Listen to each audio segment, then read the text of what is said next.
who's next? Yeah, who's next? Who'll ride a greyhound all night long? Welcome to the C.L.I.M.B.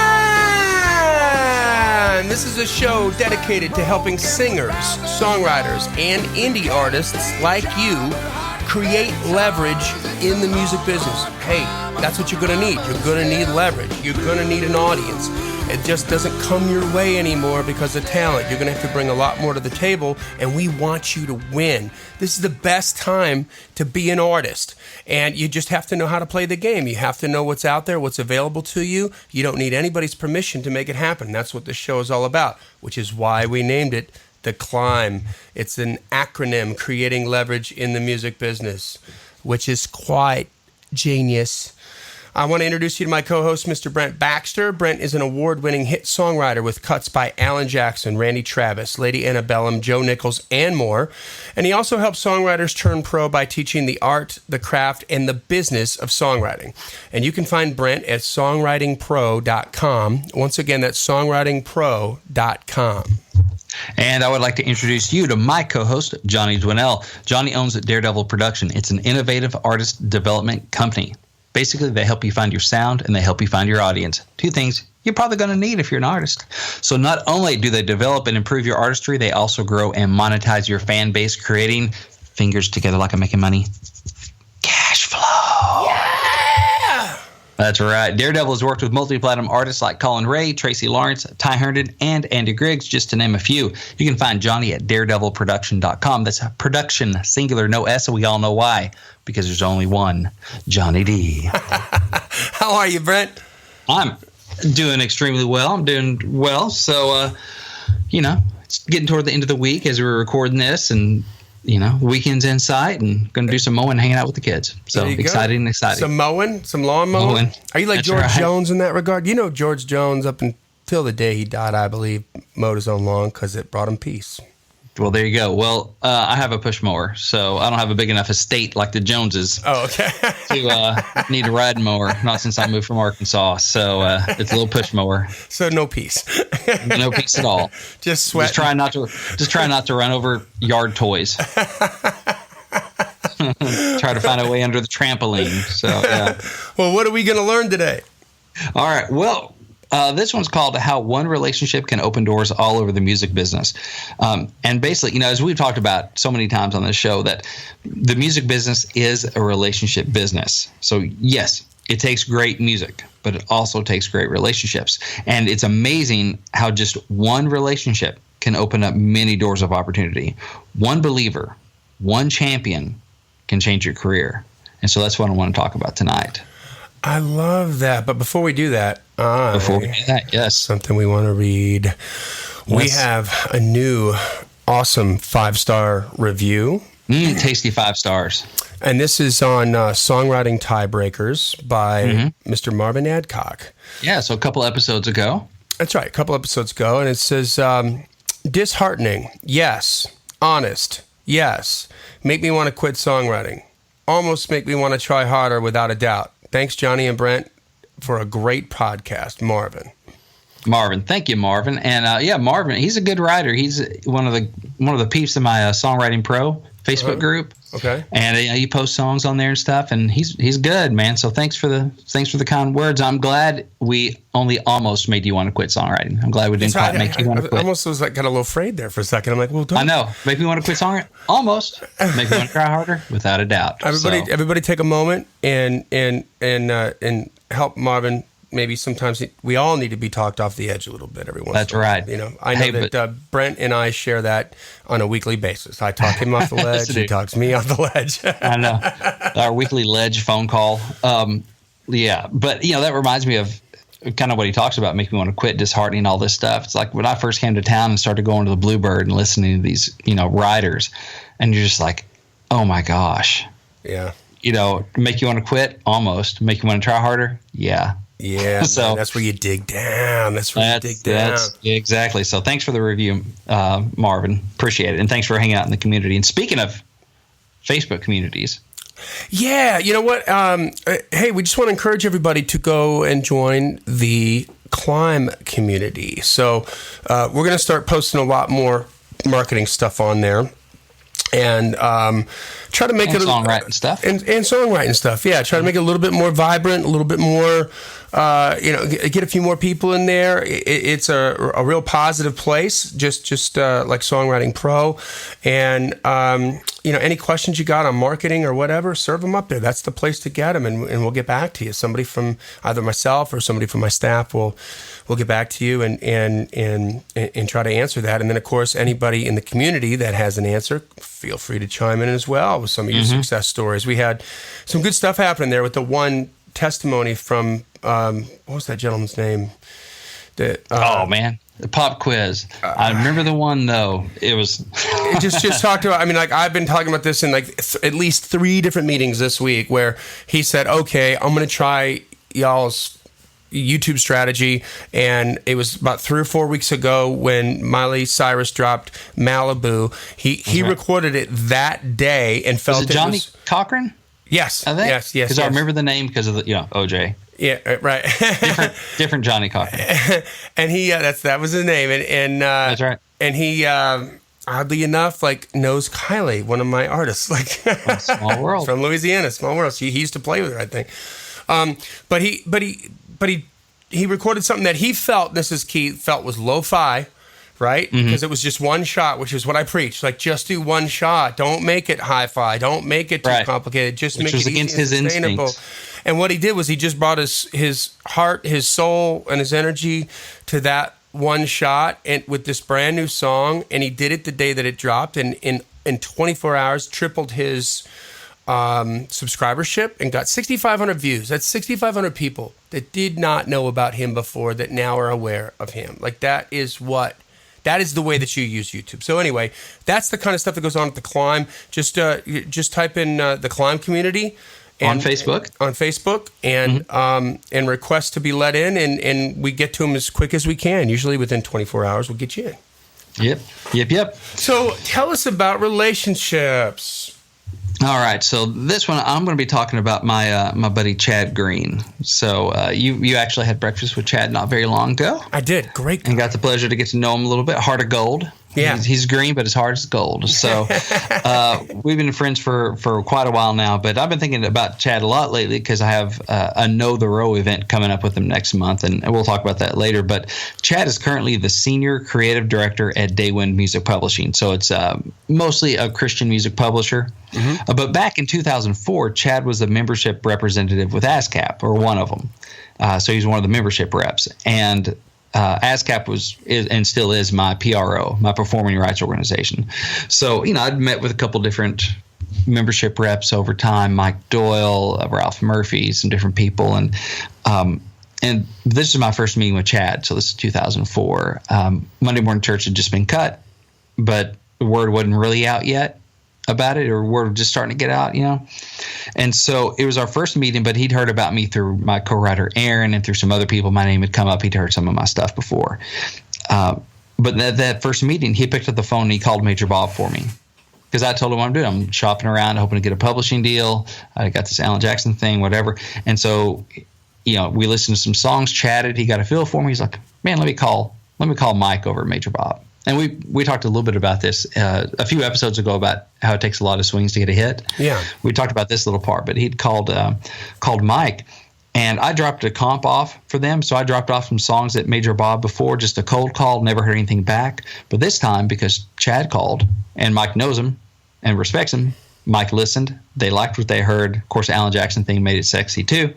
So that call led to a meeting, which eventually led to my first publishing deal, which I didn't bring the Monday Morning Church publishing into that deal. So it helped get their attention, but they didn't sign me to have that publishing because I didn't bring that publishing in. But why would you? Exactly. Too late. You're too late. I know. I'm not going to pay you to rap for you. Yeah. So that was one big opportunity because, like I said, I dropped off a comp before. They didn't really I don't know what happened. Whatever, went to the black hole. I never heard from them. Chad calls them. They listen. And then I'm at, really kind of my dream publisher because that's Garth Brooks Management and where Garth has publishing and stuff. And I'm a huge Garth nut. So like dreaming on hay bales, writing songs back in Arkansas. I'd be like, I'd love to be in that world. And so I got assigned there. So thank you, Chad. So yeah. And hey, just real quick to be clear, that was already a hit. Like Monday Morning Church was already a hit. It had already been cut. It had been cut. It was not a hit yet. Okay. The album didn't come out, so it wasn't a single yet, and the album hadn't come out, but it had been cut. Okay. So other than that, by the time I signed, it was on the charts. By the time we, because it takes a few months and everything, and you kind of go through that dance and meeting, getting to know each other, do some more meetings, listen to some more songs, and in the meantime, the song got released as the, I think, second single from that record by the time we signed the deal. So, it wasn't a single when we started the conversation, but it was by the time we finished it. Awesome. So, yeah. And so what I'm going to do is on this show today is talk about some of the ways, like I'm just going to kind of follow my relationship with Chad, and it's like, look how just one contact, one champion that believes in you can open up all these various doors. And so that's why I'm telling you these stories. You just kind of proof of concept. Right. And to impress upon you, man, okay, if I can find that person, you want to find that person. It's about relationships. So, and can I add something before you get started that I want people to listen to and focus on? Is he's about to peel this onion for you. Mm-hmm. It's about relationships and the work that you put in to the craft. It wasn't like Brent was sitting home on the couch with his feet up and the phone just kept ringing because one guy made a phone call and he's like, yes, I'm awesome, I'll get back to you. I mean, this is over time, and this is work meets, preparation meets opportunity, and that turned into the luck that you got with what you're about to explain. So. Yeah, and after my last story, I'm going to bring some of that out as well. So we'll have a nice little bookend. Yeah, it's not just who you know. There's some other things, but who knows you and who you know. It does matter. So you wonder sometimes how cuts happen. Well, I'm bringing you. Here's a step that may not normally get talked about, right? So, so a little bit later, Chad also invited me to join ASCAP's country workshop, where I met hit songwriter Byron Hill. And this was probably when I was still negotiating with Major Bob. I wouldn't sign with him yet. So it was a short term, like 3 or 4 meetings, something like that. I think 3 meetings. You had to apply. Yeah, I made it in. So I got to join the ASCAP country workshop. So it was a small number of us. And one of those meetings, I met hit songwriter Byron Hill. So Byron's written Full Heart of Memory for George Strait, Strait's first #1. He wrote Politics, Religion, and Her for Sammy Kershaw, Born Country for Alabama. I mean, some classics, right? He also has had more recent stuff like, Size Matters for Joe Nichols, Nothing On But the Radio for Gary Allen. And he's done a lot of work up in Canada, producing Gord Bamford, Canadian star up there. Oh, he produces him? Yeah. I didn't know that. Cool. He's not producing them anymore, but he did, for quite a while there. So anyway, so I met Byron through that. And so that was kind of a situation that, Chad accepted my application. So I got in that workshop through that. I met Byron, and I'd bounced into him a little bit before, but that really kind of helped seal it. And then eventually we started writing together. And, we'd written several songs together. Nothing really happened, but eventually I started writing with him and Gord Bamford, the artist he was producing. And so that has led to, I think so far, like 3 cuts on Gord up in Canada. That first album was Is It Friday Yet?, which won the Canadian Country Music Awards Album of the Year. So I had a cut on there. Next record, it's called Country Junkie. And I had and Byron and Gord and I wrote the lead-off single called When Your Lips Are So Close. Ended up being a #1 Canadian country single, and also won the CCMA, which is Canadian Country Music Awards Single of the Year. So it was Gord's first #1 as an artist, even though he'd had a bunch of top 10s, and so it kind of cracked open a new level for him, and also win the Single of the Year. And so it was a big single up there, and my first #1, because Monday Morning Church went top 5, didn't hit #1. So this is my first kind of close to the U.S. #1. Right. So it was a kind of new thing for me. So again, thank you, Chad. Yeah. And because I might have run into Byron eventually, it might have happened, but that that definitely helped it along, that we got to hang out in that workshop. Yeah. And Byron's a good dude, so I'm just thankful just for that relationship. Even if it hadn't yielded a number one, Byron's just been a mentor and a good set of ears and good co-writer and good dude. So, ready for the next story? Yeah. All right. So, after Chad left ASCAP, so he's not a membership rep there anymore, he ended up being a creative director for Word Music Publishing, who mostly did country, mostly Christian, but they also did some country. So he called me up about some co-writes. So he was at a PRO, then he moved over to a publishing company. Now he's a publisher. Yeah. That's funny how that works. There's a lesson in there that the people especially in the music business, they bounce around. They don't keep the same job title forever for the most part. They may be, tape copy guy one decade, and the next decade they're a producer or a hit songwriter, So yeah, I met him as a PRO rep, and then he's a publisher, and he's calling me up, hooking me up with some co-writes because he believes in me. He likes what I do, and we're buddies. So he called me up about some co-writes, and that's when I met a couple guys named Brian Hitt, which is a great name for a songwriter, and Jay Spate. And together we have a song called God Amazing that was cut by Charles Billingsley in the Christian market. He does a lot of those Beth Moore conferences and stuff, leads worship there. And so our song God Amazing has actually been on 2 of his albums, one a studio record and one a live album. So because he played it at a bunch at these conferences and stuff. So, I like those. 1 song, 2 albums. Yeah, so that's always nice. Suck. That's like getting a Garth hit, right? Like 3 greatest hit albums in a very limited way. It's like, in many ways, it's not. I don't know what I was thinking. Mostly financially, it's not, but it still gives you a warm, fuzzy feeling. But mostly, it's not at all, Johnny. But it's really cool. Mostly, that's a terrible example. Now I'm sad. I'm sorry. Now you feel like Marvin Hancock. I'm like disheartened. So anyway, we wrote that song, which is cool because that kind of it was my first kind of activity in the Christian market, which is cool too. So that led to something new for me there too. And then we also Brian ended up producing a kids worship album for Brentwood Benson called K-Tunes Praise. And so he and Jay and I ended up writing several songs for that. So I ended up getting like 3 or 4 songs on there. So it's a kids, Christian praise and worship record. And that was fun, writing kids songs. So that was something I hadn't done before. So all these different things are coming out of this one relationship, and just as a side note, it's fun because, I have that record, and every once in a while I hear Ozzy or the kids up in his room spinning that record and singing along. Oh, really? Oh, which is pretty cool. It's like, they're not singing along with like Monday Morning Church or Crickets or When Your Lips Are So Close, but they'll sing along with those, kid songs. Yeah, that's awesome. And which is pretty cool too. So yeah, heck yeah, it is. So again, thank you, Chad. Thanks for opening that door. But there's more, right? That's not all.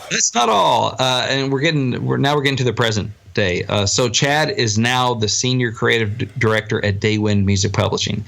And so far, since he's been there, he's introduced me to one of my favorite new co-writers, a guy named Jason Wilkes, which y'all may have heard his name dropped on this podcast before. Wilkes Wednesday, right? And actually, Jason writes for Dan Hodges Music now. But when Chad introduced me to him, I guess a couple years ago now, he was just a guy coming up from Georgia. And, had met Chad. Didn't have a deal anywhere, but Chad is like, this guy, he's good. He's got some good stuff. And there's a situation that it worked out well for us to kind of meet. So, he just hooked us up over email, basically. Told me about him, told him about me. We chatted, had some phone conversations, sent some stuff back and forth, kind of writing online, basically. And he'd send me some, guitar vocal stuff, and I'd send him lyrics. And we just, we've grown to become friends, and he's one of my favorite new co-writers, and we're getting some good stuff together, and hopefully it'll lead to cuts. Too early to say yet, but we're getting good stuff, and it's getting pitched around town. So he's an artist too, man. Wow. And he is an artist, yeah. So he's starting to work that into things too, and he's good. He's wicked good artistic, they'd say up in Boston. Good. And so that's another one, because I would not have met him otherwise, at least not at this point. We wouldn't have these songs, right? And then and also Chad's currently working on getting me in a room with a successful country artist who's doing an upcoming gospel project on Daywin. So a little bit more like maybe a legacy artist at this point, but still a name, somebody who I have some of his records. You know, I know what you're talking about. There. Yeah. And, yeah. Shh. I can't. I'm not going to jinx it by saying who yet, because it may not happen. I mean, last time Chad pretty much had a date nailed down. It was like right before we went to China, like a day before we went to China. Oh my gosh, to get Ren and Quill. I was like, oh man, I can't. I'm not going to China. So hopefully we'll be able to nail down another date. But so he's working on getting me in the room with this artist, and because it's interesting too, is the artist doesn't have publishing with Daywin, and so Chad's angling to get cuts on that record. She's like, hey man, I'll hook you up. You know, we can work out something on the publishing side. And I'm like, shoot, yeah. You know, because you're doing the publisher's job, you're hooking me up. You know. Yeah. So we're working together. So he's trying to open up some opportunities for me that would also be good for him, you know, in his job as a publisher. And so stay tuned. I'll let you know what happens. But, you know, one industry contact turned into a friendship. And over time, that's led to a lot of good things. So we're talking first publishing deal, first number one, first Christian cut, kids cut, you know, good co-writer, working to get in the room with that country artist, all this stuff. Over several years, so not like this all happened in a month. Several years of work, Several years of work. When I'm writing, he's doing his thing. We're staying in contact. We're not like having coffee every week or anything, but we stay in contact. You know, And that's a lesson for you climbers out there. You know, is that relationships matter. Relationships open doors. And you know what? It's a two-way street too, because Chad calls me for two big reasons. One, because we're friends. Right. Mm-hmm. And two, because he believes in my songwriting chops. So he's not going to bring me in with one of his writers or one of his artists if he thinks I'm going to blow it. Right. Because that tarnishes his reputation and wastes his time and his writer's time and his artist's time. It's all bad. It's not worth it. Right. So after all, he's got his own family to feed. You know, he has his own professional reputation to consider. So if we're just buddies, but I didn't work my tail off to develop the craft and have, you know, good enough songwriting chops, he wouldn't call me for these opportunities. That's right. Or if I had great songwriting chops, but he didn't know me, there was other people he could call he does have a relationship with, right? That's right. If you had good songwriting chops and you were just at home in Arkansas on the hay bale dreaming about coming here. Right. He never called me before I moved here. Yeah. It's amazing. He never ever called me before I met him. That son of a gun. Like, I know, you know what? Like, it's amazing. Who does he think he is? I did. All these other people that aren't calling me that I've never met. What's up with that? You know? Anyway. So, yeah, those are the things. And also, I've made it easy for him to open those doors for me for a couple of things. One, by being a writer he respects, right? So it's easier for him to make that call on my behalf and being a friend.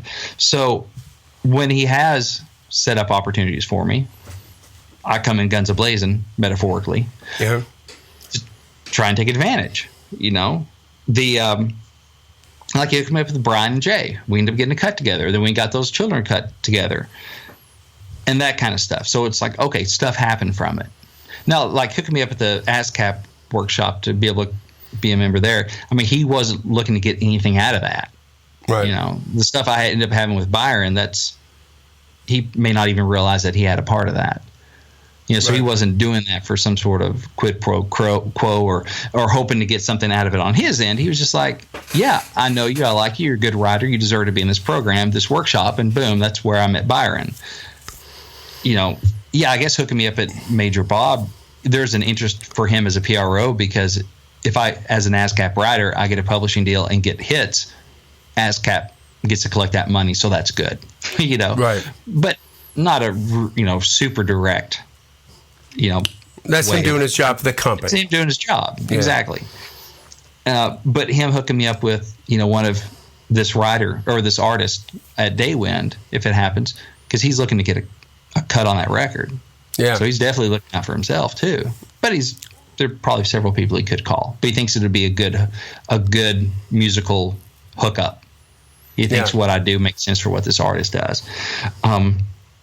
And so another lesson I kind of teased is too that people don't stay in the same jobs forever, especially in the music business. So Chad was the ASCAP rep. At that job, he was able to hook me up with a publisher. Later, at a publishing company, he was able to hook me up with co-writes. And now he has contacts with the label because Daywind has the label side to it, and he's working on hooking me up with an artist. Yeah. Same guy, different roles, different opportunities. So it's important for you as a songwriter to think long term, or as an artist, as you run into different people in the business, think long term. They say to make friends before you need them.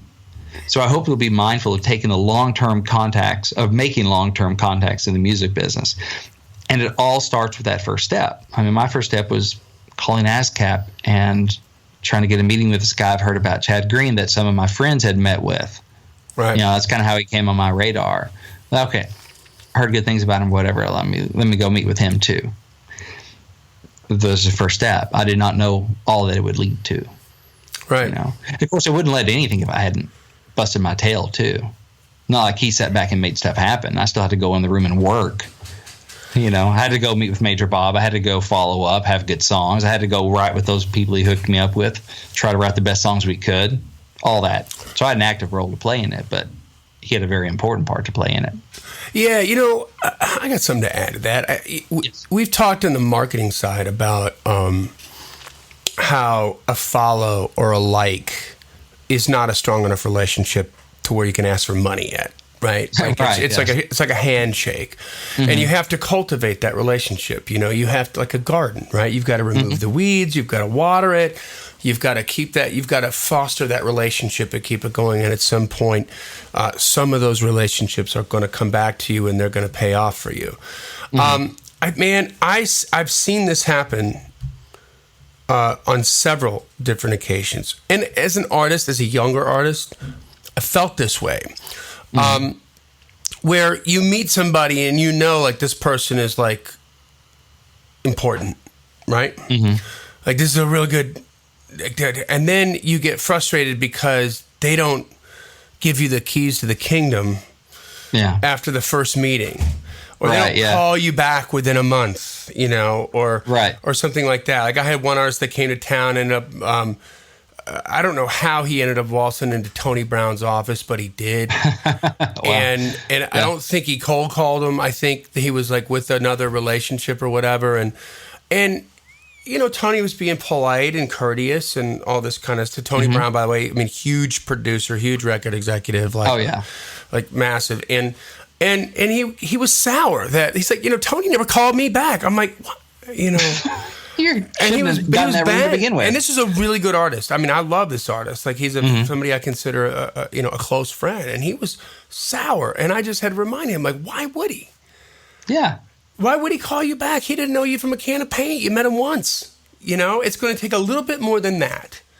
And so he was almost like his very valuable time. Yeah, and he was almost like ill-willed towards Tony, as if Tony made a promise and he wasn't true to his word because he said he would call me. Right. And I'm like, man, that is not cool. That's Tony being polite. That is not Tony, anybody being polite. Like, hey, man, and if I'm Tony Brown, I'm not going to call you back right away. Like, let's see how many more times you come on my radar.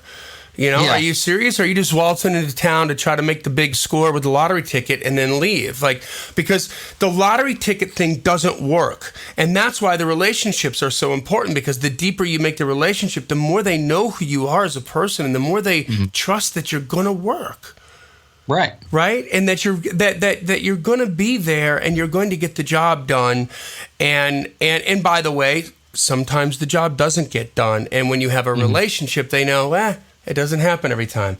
If you don't have a relationship and the job doesn't get done, you're like, that guy's a jerk. Like, forget about that. You know what I mean? Or he doesn't have the chops or There's whatever. There's the difference, right? There's the difference. So you have to foster those relationships. You can't go in and expect the world to come to you in 1 or 2 or 3 or 4 meetings and then be, what's the word I want, disenfranchised when it doesn't, and nobody's calling you. Because, I mean, what have you brought for them? What have you done for them? Right. Like, it's what can you do for them, I mean, there it is. I mean,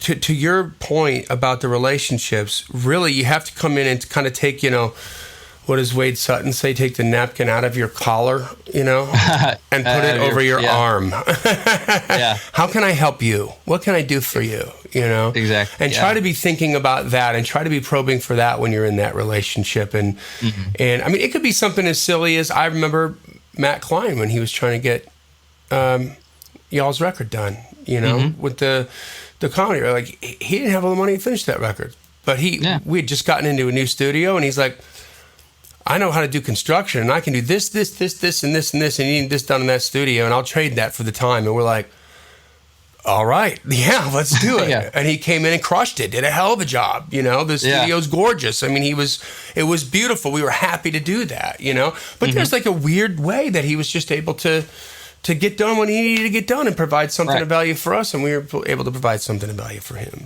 And the record sounds great. Yeah. Actually, Ozzy loves listening to that record. Does he really? He does. Yes. So the record's called Welcome to My Party, and it's a comedy record, but it's political, and it's not mean-spirited, but it's just, it's about political things. So it's not a kid's record. It's just, about it's above the Constitution and stuff, and like gun control issues and stuff. Yeah. But Ozzy likes listening to it. That's hysterical. I'm like, cool. I like listening to it too. Yeah, we can put it on. I listen to this all day long. Yeah. I told Uncle Matt, he'll love it. He's so happy. Well, that's funny, man. So, so that's not all. What else? I got something else. So here I'm talking about relationships and taking that first step, right? It never would happen if I hadn't made that first contact with Chad. He never would have he'd have heard about me, but he never would have met me, right? So I have a great first step for you. If you'd like a chance to actually hang out with me and Chad yourself, we're doing an online Know the Row, like No Music Row, Know the Row event in July. It's going to be on July the 11th. It's online, so you can join us from anywhere in the world. If you want details, here's what you do. You go to giftfrombrent.com, giftfrombrent, BRENT.com, and what you simply do is you download the free ebook there called Think Like a Pro Songwriter. What that does is that not only do you get a good free ebook, which has a bunch of good information in it that's helpful, and so it's worth doing all by itself. But then also it puts you on the Songwriting Pro Insiders list. So you'll get the details about the Know the Row event with Chad, where you can go to get your spot reserved, all that stuff. But also, since these podcasts, they live, because people are going back, I know, and listening to episodes we did a year ago, right? So if you maybe listen to this in the future, right? Every month we have, every single episode gets double-digit listens. Yeah, for over a year ago. So, which is awesome, by the way. Thank you. Yeah. So you can go there, giftfrombrent.com, download the book. That'll get you on the insiders list. And so even if this has already passed with Chad, you'll know about the next one, which may be with Chad, maybe with somebody else. I want to do these periodically, and so you'll know kind of the scoop on whatever's coming up. So even if you're listening to it a year from now, 6 months from now, still go to giftfrombrent.com, download that ebook, read it, apply it, and then also you'll find out about these other cool opportunities. That's what I have. I love it. Now, I'm not promising Chad's going to open up all these doors for you, just for the record. Don't come into it with that. But it's an at-bat. It's a chance to hear from him and learn from him, because he spent years in the business. And he's a heck of a nice guy, as you know, Johnny. Yep. And get some information, but also get a little bit of FaceTime. And that may plant a seed. I can't guarantee anything, but then you might run into him again later at another workshop or something else. It's like, we did. Yeah, I met you at the Brent Baxter thing. And exactly. Yeah, and then starting to get a little. You start to get some momentum. That's so like, okay, so after we stop this podcast, I'm going to skedaddle out of here. I'm going to go downtown. It's Wednesday night, and the Freak Show is at the Blue Bar. By the way, if you're in Nashville on a Wednesday night, Blue Bar starts at 8 o'clock. It's killer. It's a very curated, high-end writers' night with the writers there. Got cuts with Miranda Lambert, with Keith Urban. I mean, like killer writers. And it's a really great little community, real fun, and you're going to listen and learn a lot of stuff about the music. I got a bunch of interns going down there. And when my interns come in Daredevil, I'm telling them, like, hey, man, I'm going to offer you up like the opportunity to come out to these nights, and maybe like sometimes we get hit up once or twice a week for different showcases and stuff like that maybe don't have anything to do with Daredevil. And sometimes sometimes it's just a different kind of industry event or whatever, but I'm like, you're not required to come in any way, shape, or form as an intern, but this is one of the perks of being at Daredevil, and you should consider it a perk, because what you can get is the opportunity. I'm going to introduce you to everybody that I know. My whole team, I'm going to introduce them to everybody that I know. And maybe that's not going to turn into anything for you for a couple years, but maybe you get done with school, in a couple years you're going to be at some company, could be ASCAP, could be Warner Brothers, could be a publishing company, and you're going to be like, hey, we've met before. Right, and you're going to be we've met 5 times before. Yeah, we've met a couple times before. Like I used to work with Johnny at Daredevil, and blah, blah, and all of a sudden now, guess what? The relationship factor comes into play, and like you're right. So now I know I can call Johnny and just see what you're like, and all of a sudden your resume kind of moves up that stack, right? You have that, Johnny. Oh my gosh. What a nut. Whatever. And you have something to talk about in common. Exactly. And deepen that relationship and talk about something other than, are you going to give me a job? Right, exactly. Connect on a personal level. Exactly. So sometimes these can be sort of random and like you said, play the long game, Brent. That's probably the most important takeaway. It's like it's a long game. Think about it like that. This is a little nugget. Plant that seed. Put it in your back pocket. Cure and foster it whenever you can. But know that it can turn into something, the more that you get into the game. So, and not all of them will, but some of them might. That's right. That's the thing. And you never know, so don't leave sour. And just hover over that one seed and just wait for it to grow. Plant a lot of seeds. Isn't that the one thing that everybody does, is they plant that one seed and they just sit there and rub their hands? Stare at it. Come on. Yeah. The phone should ring. Now it's going to ring. No, wait. Now. No. You're right. No. Chad is not my only relationship, not my only friend in the business. That's right. I'm just picking him as a great example. But he's not the only, not the only phone call I made, not the only meeting I took.